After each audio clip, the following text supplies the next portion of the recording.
Hello, Tamiko. Hi, Tina. Tamiko, in your interactive work, What You Sow, we encounter many little items that float around. Plastic flip-flops, bottles, cutlery, and yeah, they function as seeds. And when we click on them, they grow into plants or into corals. What is your work about, and how did you develop the idea for it?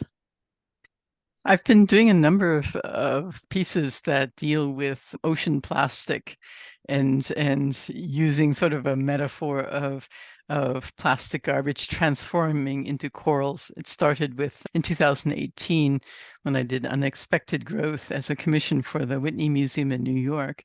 And the idea behind all of them is that there are places around the world where people are completely surrounded by plastic garbage.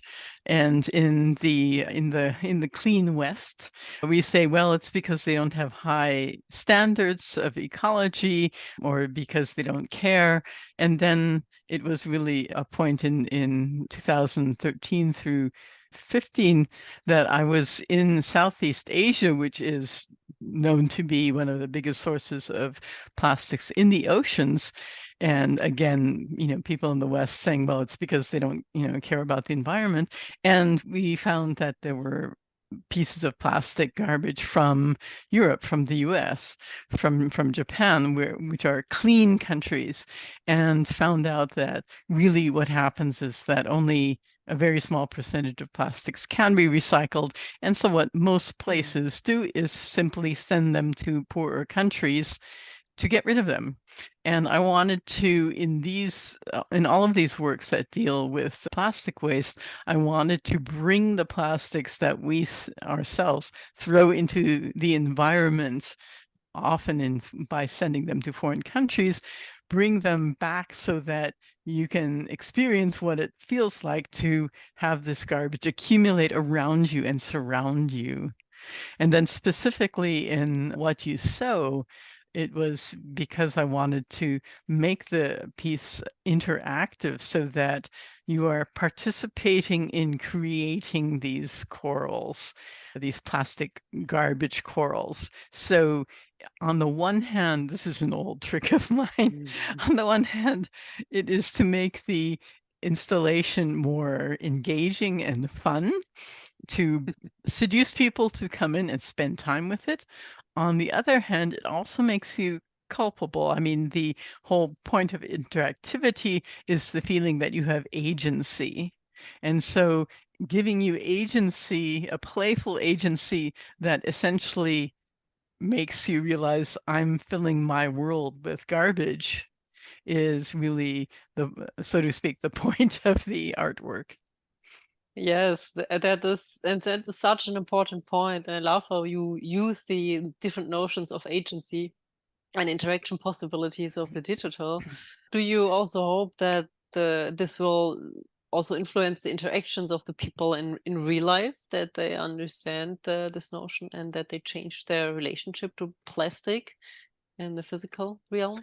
I certainly hope so. I mean, I think people might just sort of click around and then go away and say, "Oh, that was fun," and go to the next one. But I do get feedback from people who use my different types of AR and VR plastic garbage installations that basically it's working, that the colorful shapes and colors bring people in, but then there's this sort of 1-2 punch effect where then they say, and then I look closer and I realize, oh my God, it's garbage. And Mm. becoming hyper aware of every time you pick up a piece of plastic, especially when you're traveling and you kind of Yeah. have to buy these packaged foods. And in the Yeah. meantime, I travel with a set of cutlery and refuse to pick up more. But you still get containers. So I think I have to add some clamshell containers to the next piece, actually. Yes, that's a good point. And well, you're using mostly augmented reality as the medium for these interactive installations, which means that you access the work on your own mobile screen and can interact usually on the mobile screen with your works. Why did you decide to use this medium for most of the installations dealing with this topic? Well, actually, most of the installations are in augmented reality, and there the added value, if you will, is that it's the environment you're standing in. So it's very much rooting the experience in your own physical lived experience. Of course, the wonderful thing about being able to do it in virtual reality is that it really is then a surround installation. I always talk about AR as being, it's not AR is not an image in your smartphone. Rather, AR transforms the smartphone or the tablet into a window into the world that surrounds you, a layer of virtuality that surrounds you in the real world. But of course, I often also say the difference between augmented reality and virtual reality is virtual reality has a background and augmented reality has the real world as its background. And at some level, that's really the only major difference. So, of course, the wonderful thing about virtual reality is then you really can't get away from it. You really are encompassed by it. It's not being, your field of view is not being restricted by the frame of a smartphone or a tablet. Exactly. So your ideal form of presentation would actually be AR, but with AR glasses. And AR not glasses or AR contacts, yes. And, we keep on hoping that they will actually come along. And, as a glasses wearer myself, then I think I would be willing. I don't know. Would you wear glasses every day, all the time? Me?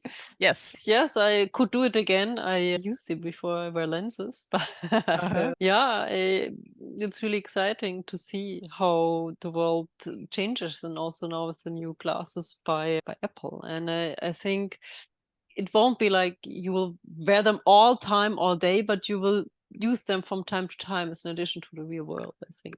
So you If won't you have them all the time. if you're carrying around this thing, we'll find Yeah, out. We'll we will find see. out. We will see. Yeah. Exactly. Yeah. Well, but then in general, you're really working with so many different digital media for, yeah, basically decades. And yeah, depending on the content of your work or the topic you choose, if you work with AR or with VR, maybe you could discuss a little more the advantages and disadvantages of bringing your works in these different worlds. So also doing virtual exhibitions in contrast to physical exhibitions. Well, that's the second question. So I will ask it again afterwards. Yeah, certainly, as mentioned, the thing I really like about AR is that you can really root it in the site. And for 15 years, I was only creating virtual reality, but showing them as large projections because the helmets were not in a state where you would really want to wear them. Everyone got sick after about 10 minutes.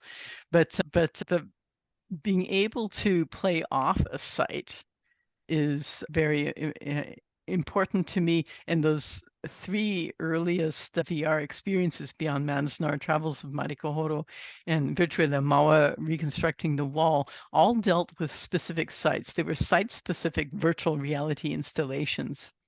And so sight has played a very strong role in my work for a very long time.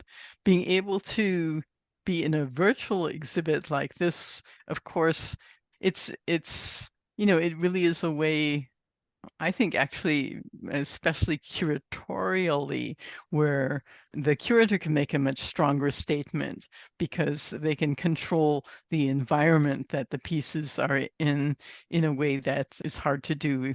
In real life, you're very much constrained by the physics and by the physical space.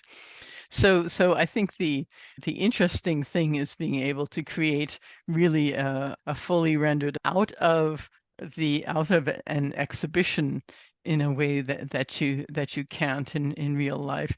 When I'm showing AR in a gallery, then I try to get an AR live stream, a large projection, or at the very least, a very large monitor that's running the AR app, and where when you come into the space, you immediately see yourself in that virtual world. But again, that's of course that's still a 2D surface, so you don't have the sort of surrounding effect. And for that, we always provide an iPad so that you can look around and see that it's in an environment and not as an object. So those are, those are concerns. There are pieces that I do in VR because I want to create the background also. I want to be able to control everything. And that's really why I started working with virtual reality in 1994, is being able to really create a world of my own where I can control everything. But being able to almost immediately, within maybe even just a couple of hours, create a new artwork that then, as an AR piece, draws on a real site, the history of that real site, your physical experience of that real site. For one thing, that saves a marvelous amount of time. Each of my 3 vintage VR pieces took 5 years to make. And my fastest AR is under 2 hours. So so it's increased my output tremendously, which also means I can react to current events, current discussions, rather than have to deal with a 5-year timeline where I kind of have to ignore everything and just sort of say, okay, at some point in the future, I will bring out the piece, and then I can maybe adjust the discussion to what's happening.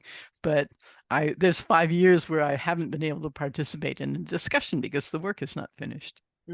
Yeah, exactly. That's really such an important point. Yeah, it's great to see how your ideas stay the same and the technological surroundings basically help you to fulfill these ideas even better. Or Right. yeah. Yeah.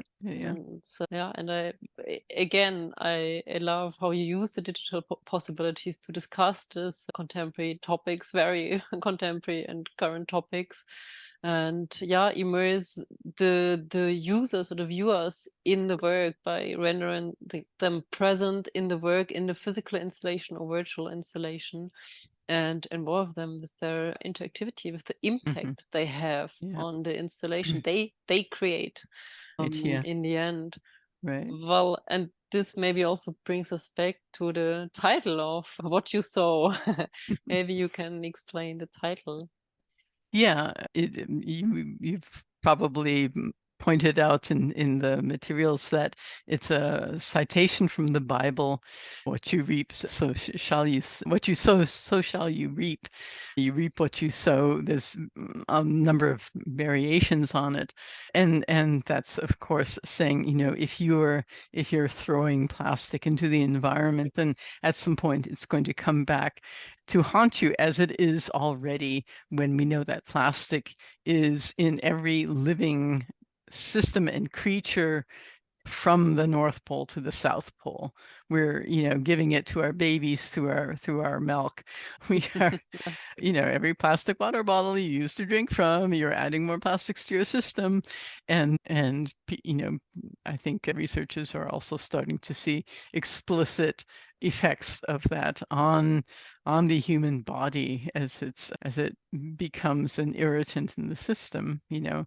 Inevitably, I suppose it'll produce cancers because basically environmental irritants to the system usually manifest that way. But we certainly also know the photographs of, for instance, the dead animals, the dead sea animals or birds that are filled with plastic because they can't tell it apart from their real living food.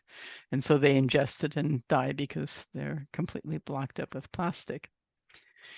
But that's the thing about art, that, these really horrible photos of real animals that really are dying of plastic.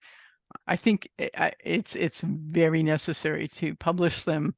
They've got to be seen. They've got to be looked at. I just know that I and other people cannot constantly look at that day after day. But if we can create artworks that engage people and that have some component that draws them in, then we can engage people with the theme day after day, as this exhibit will do for the length of the exhibit. Exactly. And you know, people might come back. You know, they won't say, "Oh my God, this is so horrible. I can't deal with it." They say, "Oh, it's playful. You know, it's a little bit weird, but you know, they'll bring their friends, and hopefully they'll post about it, and they'll say, "Oh, look at this. You can play with plastic garbage and turn them into environments." So again, through social media, through reposting from people describing the installation, each of those is a small viral component to keeping the theme in the public eye, even though it only pops up every once in a while in the papers, because, you know, people are going like, "Oh my God, I can't, you know, let's turn the page and find out what's happening in the war zones, because I can't deal with, you know, more information about how my plastics are killing the ecosystem." Yeah, exactly. I think that's really an important point, to render these things persistent also, you know, because yeah, speaking of echoes from the future, right? You have now the birds dying from plastic in their organisms. Then also humans will just die from it too at some point. So we shouldn't Yeah, forget yeah, about yeah. this too. Right. So the exhibit is showing where we are going. It is very much an echo from the future, I from think the so too. present, and more so from the future. Exactly. Tamiko, thank you so much for sharing your thoughts about your work. It was a pleasure talking to you. As always, it was a pleasure working with you, Tina, and being involved in your ideas and your strategies for art. And thank you for the invitation to participate. Thank you. Bye, Tamiko. Ciao.